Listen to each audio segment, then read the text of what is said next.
Samuel Morrison wiped the sweat from his weathered brow as he guided his plow through the rich, dark soil of his homestead.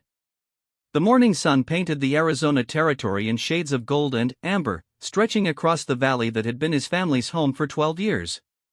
His calloused hands gripped the wooden handles with the confidence of a man who knew every rock, every dip, every blessed inch of his 160 acres. The corn was coming up strong this season, green shoots pushing through the earth like tiny prayers answered. Samuel paused to examine a handful of soil, letting it crumble between his fingers. Good earth. Earth that had taken him years to tame, to coax into productivity. When he first arrived with his wife Margaret and baby daughter Lucy, this land had been nothing but scrub brush and hardpan clay. Now it fed his family and half the growing town of Cedar Creek. Behind him, the farmhouse stood solid and proud, built with his own hands from timber he'd hauled down from the mountains.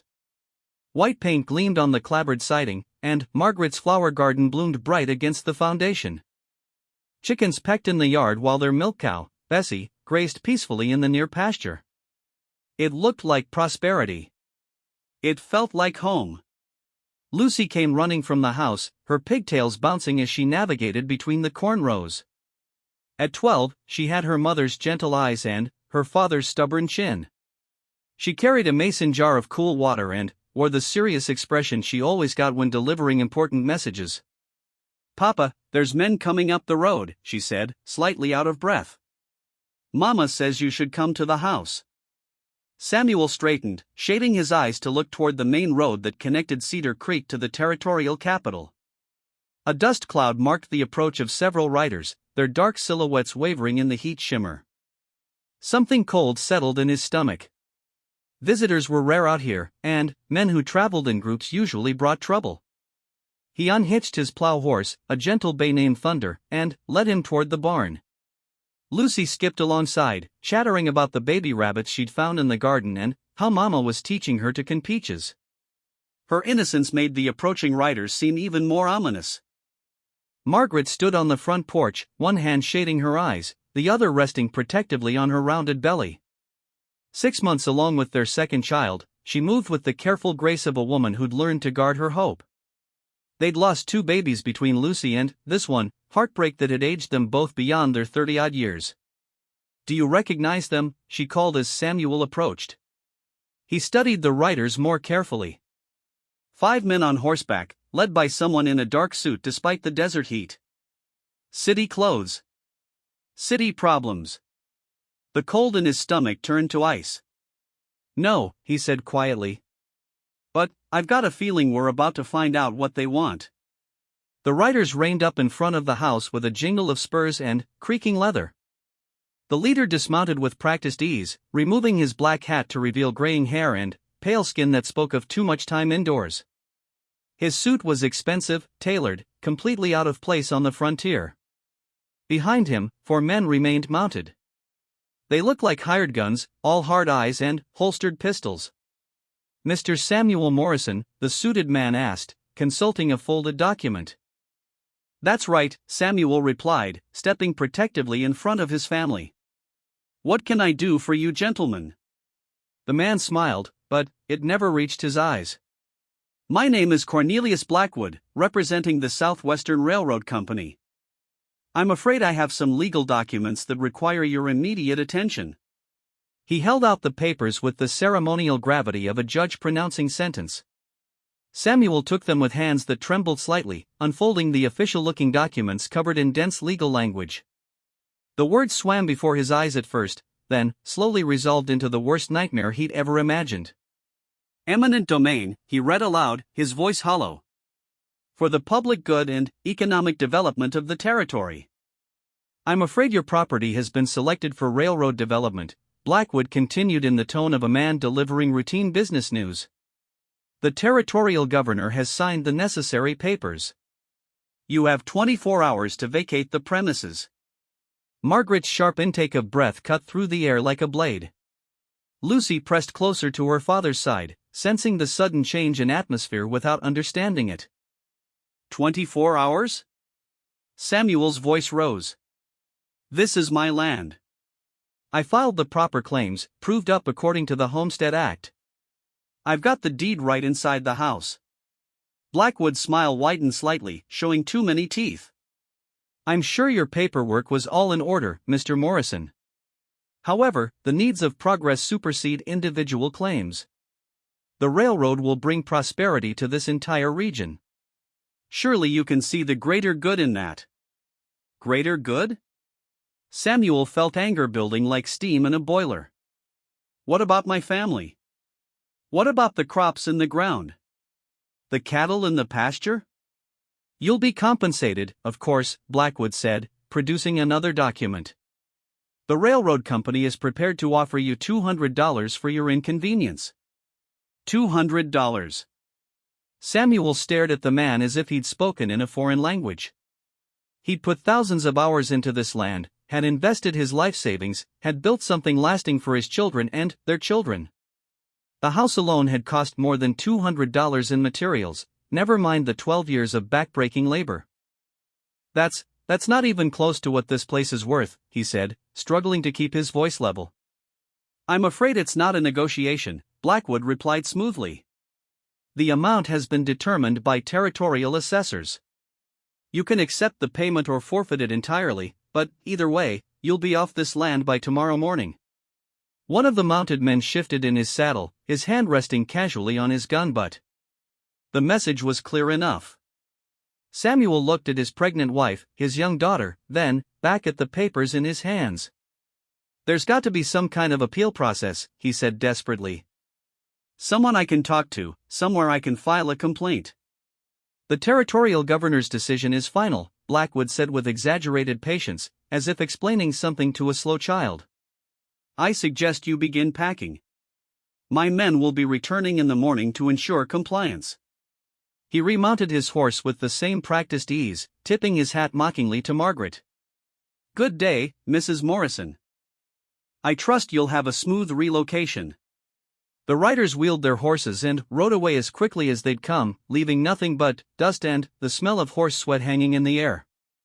Samuel stood frozen on his front porch, the legal papers clutched in his fists, watching his entire world crumble like a house of cards. Samuel? Margaret's voice seemed to come from very far away. He turned to look at her, this woman who'd followed him west on nothing but faith and love, who'd buried babies and survived droughts and never once complained about the hardships. Her face was pale, her hands pressed protectively over her unborn child. What are we going to do? She whispered. Before he could answer, Lucy burst into tears. The sight of her father's stricken expression had finally broken through her childhood innocence, showing her a world where bad men could simply take away everything you loved. Samuel knelt down and pulled her into his arms, holding her tight while his mind raced. 24 hours.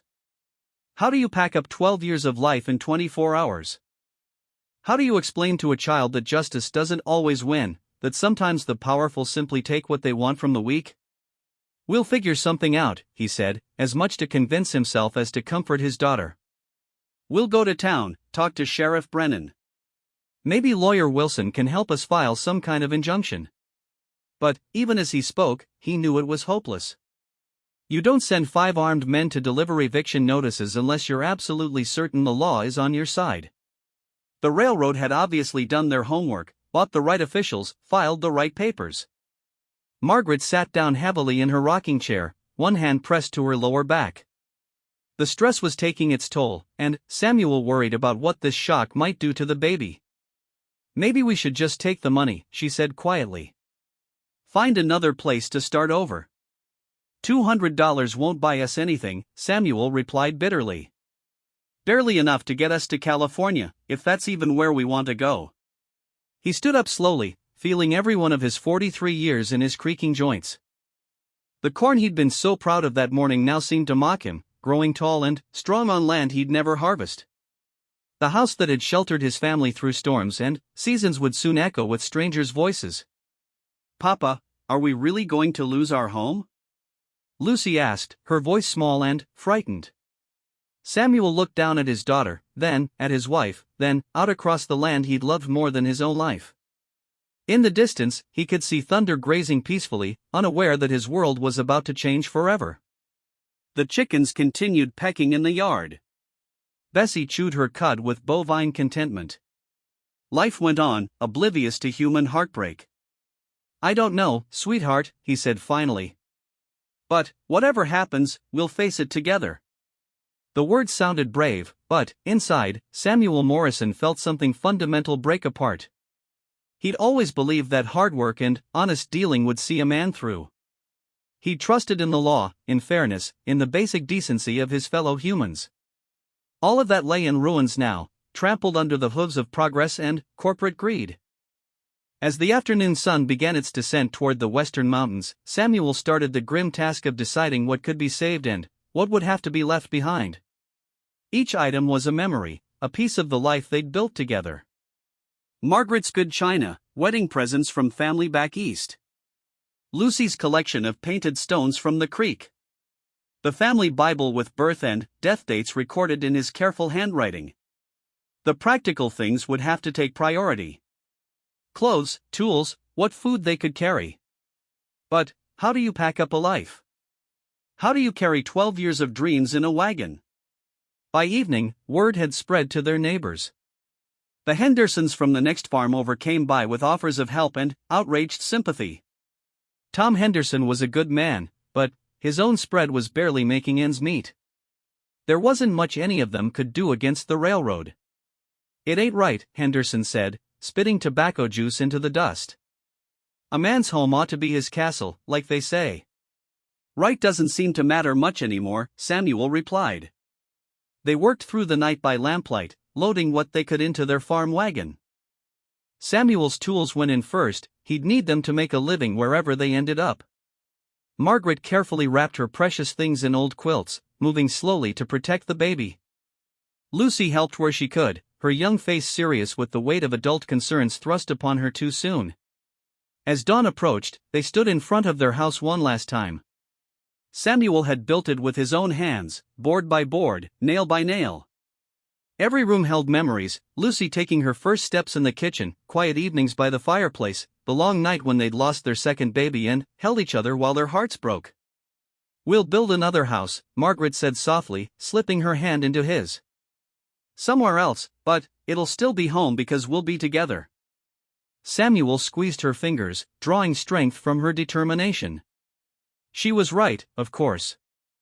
Home wasn't just a place, it was the people you loved, the life you built together. But it still felt like dying, leaving this place where they'd been so happy. The sound of approaching hoofbeats interrupted his melancholy thoughts. Blackwood and his men were returning right on schedule, ready to claim their prize. Samuel helped Margaret up onto the wagon seat, then lifted Lucy up beside her. Thunder snorted and stamped, sensing the tension in the air. "I'm sorry to see you go," Blackwood called out with false sympathy. But progress waits for no man.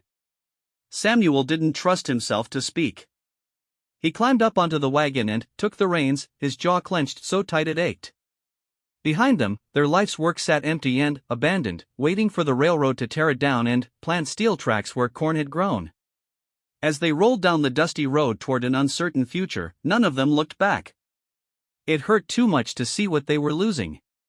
But if they had looked back, they might have seen the small cloud of dust rising from the hills to the north, where Apache eyes watched the White family's wagon disappear into the morning haze. Change was coming to this valley, more change than anyone could imagine. And, sometimes, change arrived with war paint and the thunder of unshod ponies racing down from the mountains like a storm made flesh. Cornelius Blackwood stood in the ruins of the Morrison farmhouse, his polished boots crunching on broken glass and scattered memories. The demolition crew had been thorough, too thorough, perhaps. The stone foundation would have made a perfectly good base for the new depot, but the men seemed to take special pleasure in reducing everything to rubble. "Clean it all up," he ordered his foreman, a thick-necked Irish immigrant named O'Malley. "I want surveyors out here tomorrow morning to start laying out the main line." O'Malley nodded, mopping sweat from his face with a dirty handkerchief. "Yes, sir, Mr. Blackwood. Though I have to say, that was good timber in that house. Shame to waste it like that." Blackwood waved dismissively. "The railroad company doesn't deal in second-hand lumber, O'Malley. We build everything new, everything modern. That's what progress looks like." What progress really looked like, Blackwood reflected as he walked among the debris, was money. Enormous amounts of money flowing from government subsidies, land grants, and the promise of connecting California's gold to eastern markets.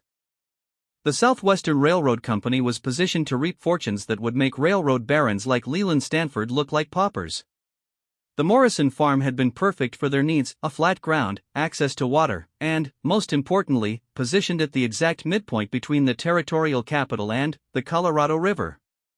When the main line was complete, every train carrying freight and passengers would stop here for water and coal. The little depot would grow into a major rail hub, with warehouses, stockyards, and all the businesses that followed the Iron Horse.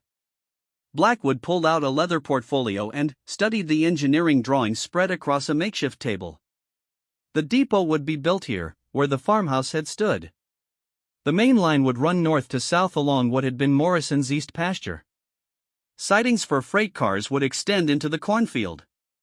Within 5 years, this dusty patch of Arizona would be transformed into a bustling rail town that would make Cedar Creek look like a sleepy backwater. Mr. Blackwood? A young man in Eastern clothing approached nervously, clutching a stack of papers. I'm Jenkins, from the surveyor's office. We've completed the preliminary measurements for the grade. Blackwood took the papers without looking up from his drawings. Any problems? Well, sir, there's the matter of the cemetery. That got Blackwood's attention. He looked up sharply.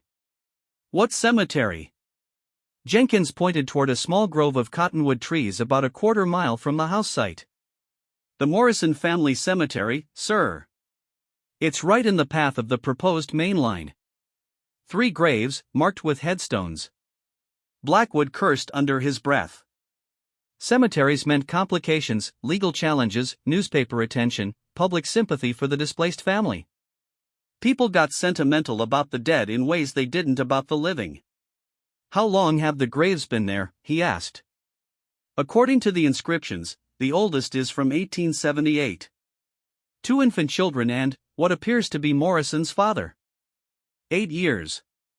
Old enough to have legal protection under territorial law, but not so old as to be historically significant. Blackwood considered his options while Jenkins waited nervously. Move them, he said finally. Sir? Move the graves. Relocate them to the cemetery in Cedar Creek. The railroad will pay for proper reburial and new headstones. Jenkins looked uncomfortable.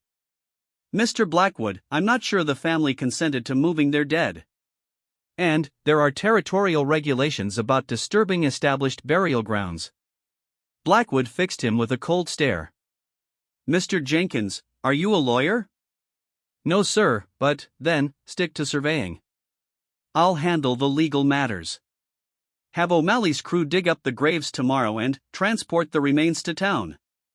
Quietly and respectfully, but get it done. Jenkins opened his mouth to protest, then thought better of it. Jobs were scarce in the territory, and arguing with railroad executives was a good way to find yourself unemployed. He nodded reluctantly and walked away, his shoulders slumped with the weight of distasteful duty. Blackwood turned his attention back to the engineering plans, but his concentration was broken by the arrival of another rider.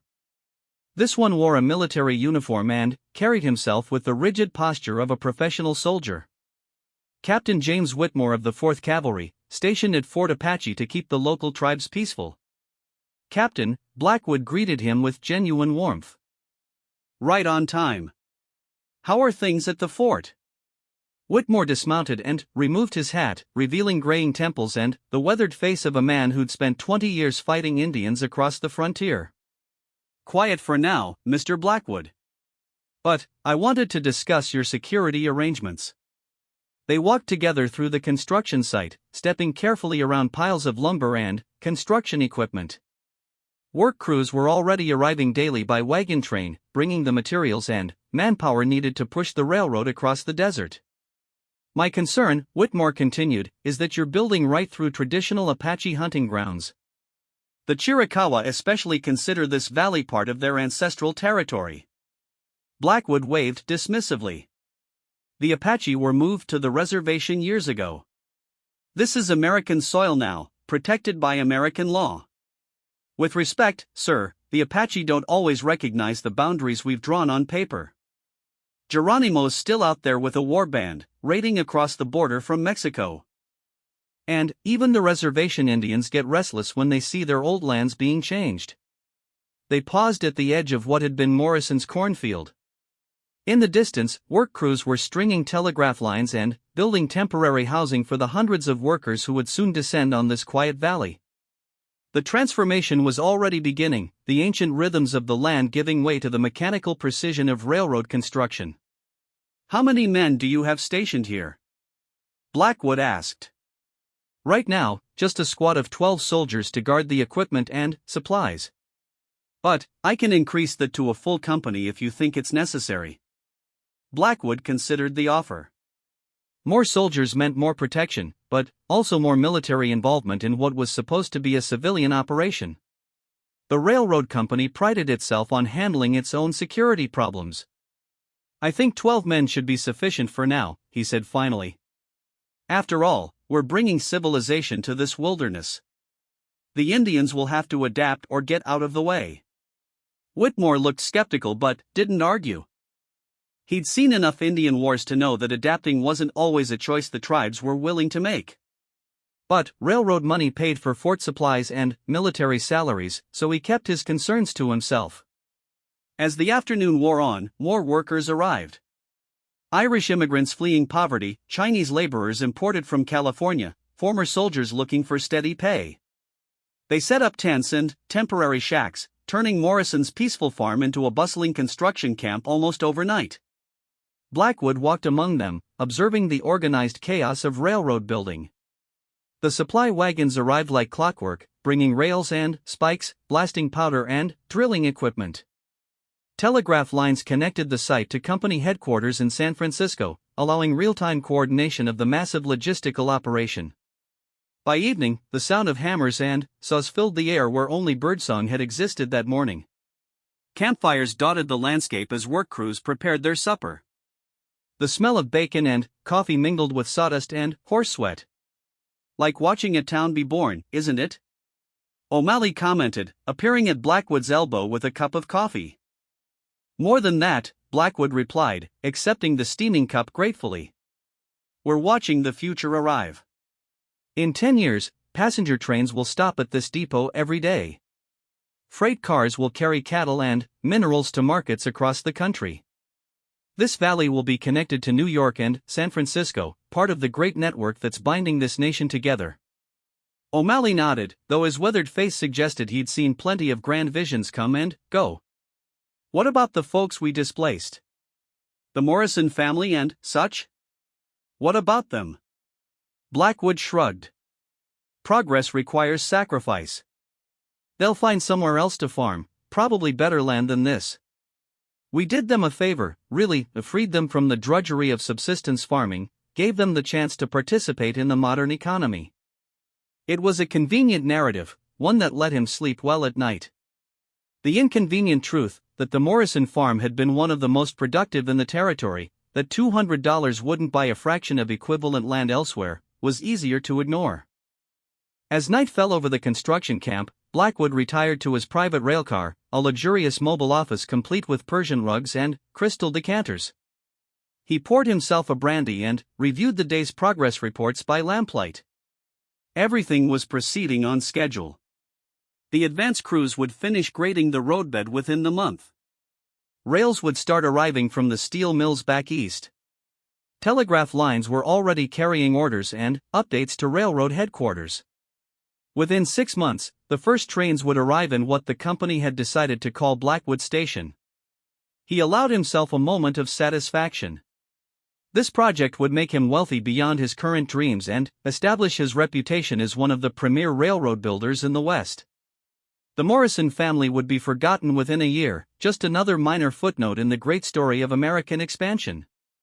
Outside his railcar, the construction camp settled into its nightly rhythms. Guards walked their beats around the equipment yards. Workers gathered around campfires to share tobacco and tall tales. The night shift began preparing for tomorrow's work, sorting materials and checking survey markers by torchlight. None of them noticed the figure watching from the hills above the valley. Apache scouts had been observing the white man's activities for 3 days now, taking note of the soldiers' patrol patterns, counting weapons and horses, measuring the strength of the invaders who had come to tear up their ancestral hunting grounds. The message had already been sent south, carried by swift runners to the hidden camps where Geronimo's war band waited in the Mexican mountains. The White Eyes were building their iron horse road through the sacred places, desecrating burial grounds and driving away the game. It was an insult that demanded response. But not yet. The Apache were patient hunters who understood the value of perfect timing. They would watch and wait, gathering information and strength, until the moment was right for war. In his comfortable railcar, Cornelius Blackwood slept the sleep of the supremely confident, never suspecting that Apache eyes were measuring his camp for death. The rails were coming to Morrison's Valley, bringing wealth and power and the promise of empire. But empires built on stolen land have a way of calling forth unexpected consequences, and the desert wind carried whispers of approaching storm. High in the Dragoon Mountains, where ancient volcanic peaks scraped the Arizona sky, Nate sat motionless beside a small fire that cast dancing shadows on the canyon walls. The youngest son of the great chief Cochise watched the flames consume dry mesquite wood while his mind wrestled with decisions that would determine the fate of his people.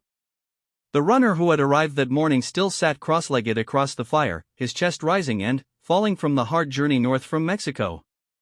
His name was Chato, and his news had set the small war camp buzzing with angry voices and heated debate. "Tell me again what you saw," Nate commanded in the Apache tongue, his voice carrying the authority of a man born to lead despite his young years. Chato straightened, his dark eyes reflecting the firelight. "The White Eyes have taken the valley where your grandfather hunted elk, the place where the sacred springs flow. They brought many men, like an army of ants, and they tear up the earth with iron tools. They cut down the old trees and pile rocks where the grass once grew green." Nature's jaw tightened. The valley Chato described held significance beyond its practical value as hunting grounds. His grandfather had received visions there, communing with the mountain spirits who guided Apache destiny. His father Cochise had taken him there as a boy to teach him the old ways, the stories that connected the people to the land. "How many White Eyes?" asked Victorio, an older warrior whose scars spoke of countless battles against the Mexican and American armies. "Too many to count easily," Chato replied. "Perhaps 200, maybe more. They have the bluecoat soldiers with them, but only a few. Most are workers who build the Iron Road." The Iron Road. The Apache had been hearing about it for months, this strange project that would allow the white man's fire wagons to travel faster than horses across the desert. Some of the older chiefs dismissed it as another foolish white man scheme that would fail in the harsh country. But Nate understood what it really meant: permanent conquest, a way for the Americans to pour soldiers and settlers into Apache land faster than the people could resist. "Geronimo should hear of this," said Ju, the massive Nedni chief whose presence seemed to fill the small canyon. He had ridden north from his stronghold in the Sierra Madre, bringing 40 seasoned warriors to discuss the growing crisis. "Geronimo already knows," Nate replied quietly. "He sent me here to decide what the people will do." The weight of that responsibility settled on Nate's shoulders like a heavy pack. At 28, he was young to be making decisions for the scattered Apache bands, but his bloodline commanded respect and his wisdom in war had been proven in countless raids. More importantly, he understood the white man's world in ways that some of the older chiefs could not. He had spent time on the reservation at San Carlos, had learned to read the white man's writing and speak his language. He knew their laws, their politics, their insatiable hunger for land and gold. That knowledge told him that the Iron Road represented more than just another encroachment, it was the beginning of the end for the Apache way of life. "The valley belongs to us," Victorio said bluntly. "Our fathers are buried in that earth. The spirits of the mountains watch over it. If we allow the White Eyes to defile it without response, what will our children think of us?" Murmurs of agreement rippled around the fire. These were not reservation Indians, broken by white man's rules and confined to barren agencies. These were free Apaches, the last of the warrior bands who refused to surrender their birthright to American authority. But Nate also knew the cost of war. He had seen Apache women and children gunned down by cavalry, had watched entire bands scattered to the winds by relentless military campaigns. The Americans had unlimited soldiers, endless supplies, the kind of resources that could grind down even the fiercest resistance. If we strike at the Iron Road, the White Eyes will send many soldiers, he said thoughtfully. More than we have ever faced before. They will hunt us through every canyon, every hidden place. Our women and children will never know peace. Then, what would you have us do? Ju demanded, his voice booming off the canyon walls. Sit quietly while they steal our land piece by piece? Watch them dig up the bones of our ancestors to make way for their machines? The mention of desecrated graves sent a chill through the gathering. To the Apache, disturbing the dead was among the worst possible violations, an offense against both the living and the spirit world. If the whites were truly digging up Apache burial grounds to build their railroad, then war might be unavoidable regardless of the consequences. Chato, Nate said, turning back to the runner. You said they moved white man graves as well? Yes. I watched them dig up 3 burial places from the white family they drove away. They put the bones in boxes and carried them to the town. This was interesting information. Even the whites were not immune to the railroad's appetite for land. Perhaps there were ways to exploit that division, to turn the white man's own people against the Iron Road builders. How many days' ride to reach this valley? Nate asked. 2 days hard riding, 3 if we move with care, Chato replied. Nate stood and walked to the edge of the firelight, looking out over the darkened landscape that stretched endlessly toward the north. Somewhere out there, his wife and infant son waited in a hidden camp, depending on him to keep them safe. The weight of their trust, multiplied by hundreds of other Apache families, pressed down on him like a crushing stone. The easy choice would be to avoid confrontation, to move deeper into the mountains and wait for the white man's Iron Road to pass by. But the Apache had been making that choice for years now, retreating step by step, and each retreat only encouraged more white encroachment. We cannot let this stand, he said finally, turning back to face the assembled warriors. Not because we can win a war against all the White Eyes, but because if we do nothing, they will know they can take anything they want without consequence. Victorio nodded grimly. What do you propose? A raid, Nate said, his voice carrying new certainty. Not to destroy the Iron Road, that would bring too many soldiers. But to remind the White Eyes that Apache land is not theirs to take without cost. He began to pace, his mind working through the tactical possibilities. We hit them hard and fast, take what we can, kill enough to make them afraid. Then, we disappear back into the mountains before their soldiers can respond. And after? Ju asked. When they send cavalry to hunt us? Then, we fight the kind of war Apache fight best, from the shadows, striking where they are weak, vanishing when they are strong. We make them pay such a price for every mile of Iron Road that they will think twice before stealing more of our land. The warriors around the fire exchanged glances. It was a dangerous plan, but no more dangerous than slow surrender. And it had the virtue of striking back at their enemies while the memory of recent insults still burned fresh. How many warriors? Victorio asked. 50, no more, Nate replied. We move fast and quiet, hit them at dawn when their guards are tired and their workers are just waking. Take horses, weapons, supplies. Kill the railroad boss if we can find him. Show them that their money and their soldiers cannot protect them in Apache country. Over the next hour, they planned the raid with the meticulous care of experienced warriors. The approach route, the timing, the escape paths. Which warriors would come, which would stay behind to protect the women and children. How to divide the spoils, where to rendezvous afterward. As the fire burned down to glowing coals, Chato was sent back south with word for Geronimo. The great war leader would not approve of unprovoked aggression, but he would understand the necessity of responding to white encroachment. And if the raid succeeded in slowing the railroad's progress, other Apache bands might find the courage to resist as well. Nate walked alone to the highest point of the canyon, where he could see the stars scattered like scattered seeds across the black sky. The night wind carried the scents of sage and pine, the eternal fragrances of the high country where the Apache had lived since time beyond memory. His grandfather Cochise had made peace with the white man, believing that accommodation was better than extinction. His father had tried to honor that peace, even when the Americans proved treacherous and greedy. But peace required two willing parties, and the White Eyes seemed incapable of stopping their endless hunger for land and gold. Tomorrow he would lead 50 warriors down from these mountains to strike at the Iron Road. Some of them would not return. Apache raids always carried that cost. But perhaps their sacrifice would buy time, would remind the white world that this land still had defenders willing to die for it. In the distance, barely visible in the starlight, the lights of Blackwood's railroad camp twinkled like earthbound stars. The white men slept in their tents and railcars, confident in their superior numbers and firepower. They had no idea that Apache eyes were watching from the darkness, measuring their defenses and planning their doom. The wind shifted, carrying new scents from the valley below, wood smoke and horses, the smell of many men camped in one place. Soon those scents would be joined by others, blood and terror, the acrid smoke of burning supplies.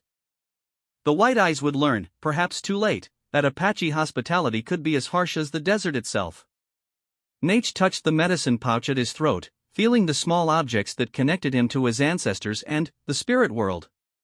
His grandfather's war club hung at his side, its stone head stained with the blood of enemies from a dozen battles. Tomorrow it would taste blood again, and the mountains would echo with the war cries of a people who refused to die quietly. The railroad was coming to Apache land. But the Apache were coming for the railroad, and they would arrive with the dawn like a storm of vengeance born from the desert wind itself. The first pale light of dawn crept across the Arizona desert like spilled milk, turning the eastern sky from black to deep purple to gold. In the railroad camp that had sprouted where Samuel Morrison's farm once stood, the night guards were counting the minutes until their relief arrived. Coffee pots bubbled over dying campfires while early risers stumbled from their tents, rubbing sleep from their eyes. Private Murphy of the 4th Cavalry walked his patrol route for the 100th time that week, his boots crunching softly on the gravel between the supply wagons. At 19, he was the youngest soldier in the detail, fresh from a farm in Ohio and still amazed by the vastness of the western sky. The desert morning was beautiful in a harsh, alien way that reminded him just how far he was from home. The railroad camp sprawled across what had been Morrison's cornfield, a temporary city of canvas and rough lumber that housed nearly 300 workers. Chinese laborers had already begun preparing breakfast, their voices rising in sing-song conversations as they tended their rice pots. Irish rail gangs were stirring to life, reaching for tobacco and whiskey to chase away the morning chill. Murphy paused beside a stack of iron rails, checking his pocket watch by the growing light. 5:30 in the morning. Another hour and a half until Sergeant McKenna would arrive with the day shift. The private was already thinking about hot coffee and a few hours of sleep when the first arrow sprouted from his chest like a deadly flower. He looked down in confusion, seeing the stone point protruding from his blue wool uniform, dark blood spreading around the shaft. The pain hit him a second later, dropping him to his knees in the gravel. He opened his mouth to shout a warning, but only blood came out. The Apache attack erupted from the desert silence like a thunderclap from a clear sky. 50 warriors on painted ponies burst from concealment among the mesquite and sage, their war cries splitting the morning air like the howls of hunting wolves. They had waited through the long night, motionless as the rocks around them, for this perfect moment when the guards were tired and most of the camp still slept. Nate led the charge on a black and white pinto, his grandfather's war club raised high above his head. War paint striped his face in red and black, transforming him from a young man into something primal and terrifying. Behind him rode the finest warriors of 3 Apache bands, men who had learned warfare from the cradle and practiced it with religious devotion. The sleeping camp exploded into chaos. Men stumbled from their tents in long underwear, grabbing for weapons that weren't there or were too far away to reach. Horses screamed and reared as Apache warriors swept through the rows of equipment, setting fires and cutting hobbles.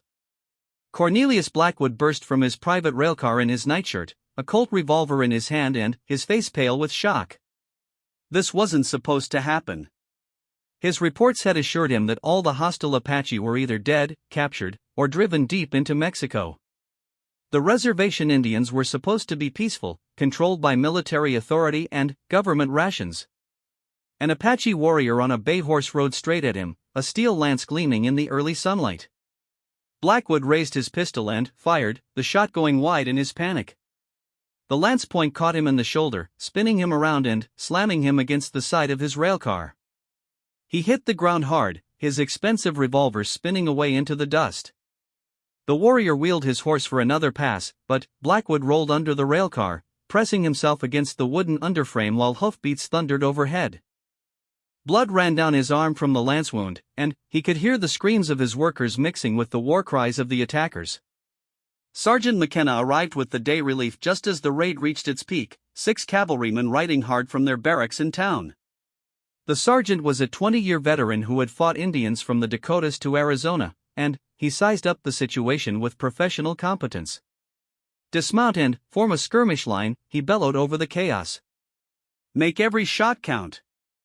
His men dropped from their horses and took cover behind a pile of railroad ties, their Spencer carbines cracking in measured volleys. Apache ponies stumbled and fell, but their riders rolled clear and continued fighting on foot, using the camp's own equipment for cover.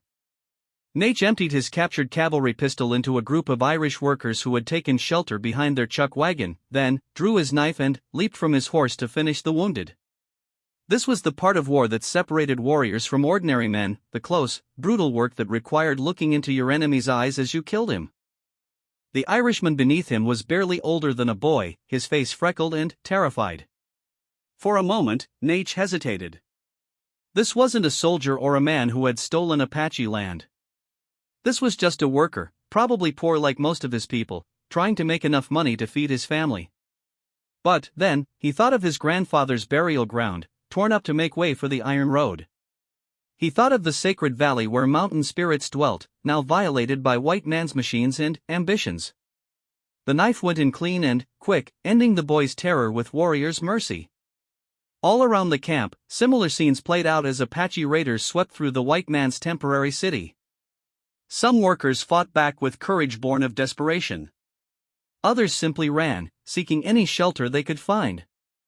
The Chinese laborers huddled together by their cook fires, offering no resistance and hoping for survival. O'Malley, the Irish foreman, had managed to reach the camp's magazine where blasting powder was stored. He emerged with a shotgun and a belt of shells, determined to sell his life as dearly as possible.